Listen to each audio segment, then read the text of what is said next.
we say? Vision, honor, discipline. Rip, shred, tear. What is this Dick Poet Society? I want names. This is a battle, a war. The casualties could be your heart.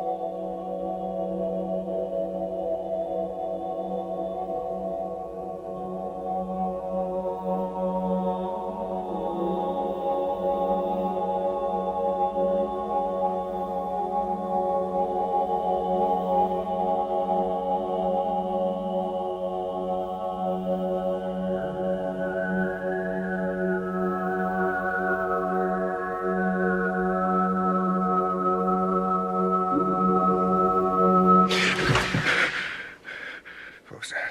What? That sound. What sound?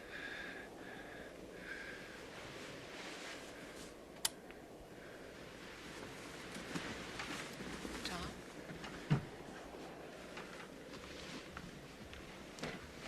What is it? What's wrong?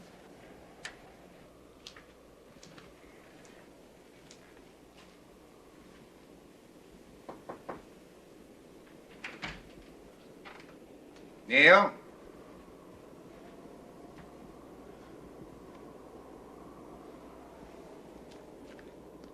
Tom, what is it? What's wrong? Neil?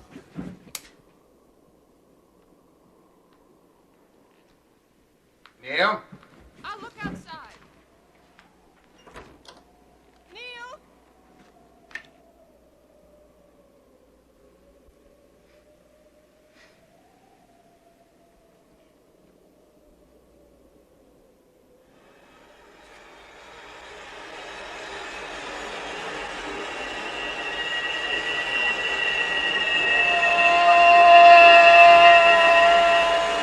Oh, Neil! Oh, my God! Oh! Oh, my son! He's all My right. son, my poor He's son! all right! He's all right! He's all right! He's all right! He's all right! He's all right! Stop it!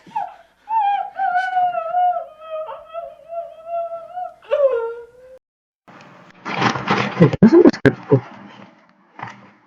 Ay,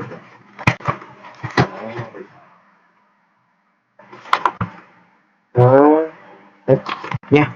No, kwenta. Alam mo yung feeling na parang may gusto kang gawin sa buhay, pero hindi pwede.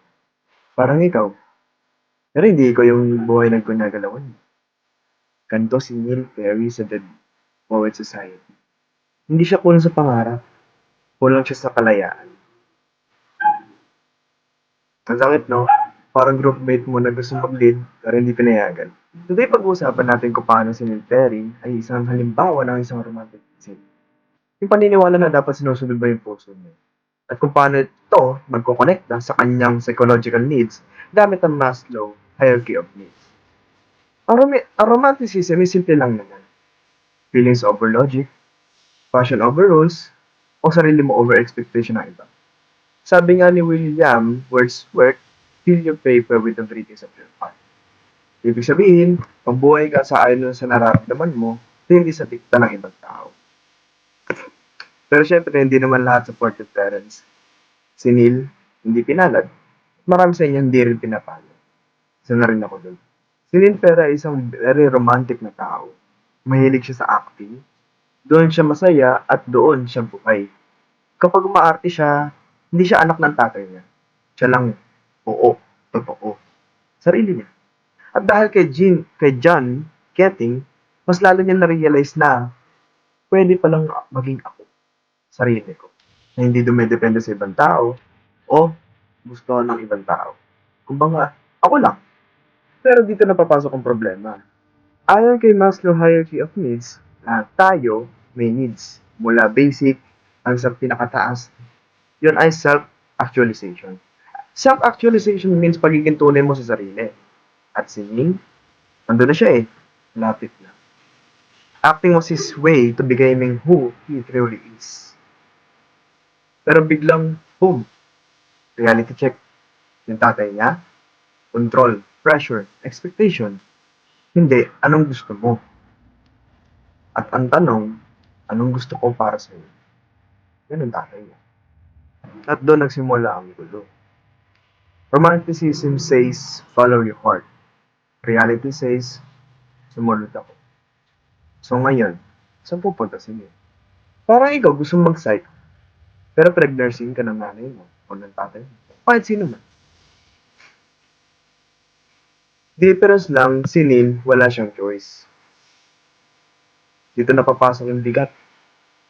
Pag hindi mo mamimit yung psychological needs mo, lalo na yung pagiging sarili mo, parang may kulang.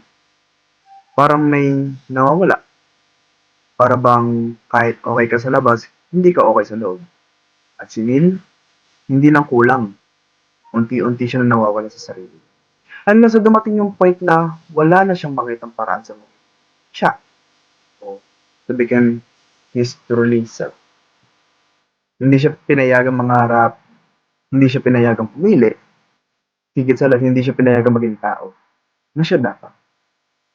At minsan, ang pinakamasakit ng kulungan ay hindi pader, hindi kahoy, hindi kulungan ng aso, hindi gawa sa mga yero, hindi gawa sa mga bakal, kundi ang expectation ng iba. Lynn Ferry is a story not just about passion. It's about what happens when passion is suppressed. Romanticism taught us to follow our hearts. Maslow taught us being ourselves is need, not a luxury. At kapag pinakitaan ka na ito, may kapalit. Kaya siguro ang tanong ngayon, hindi lang ang pangarap mo. Ano ang pangarap mo?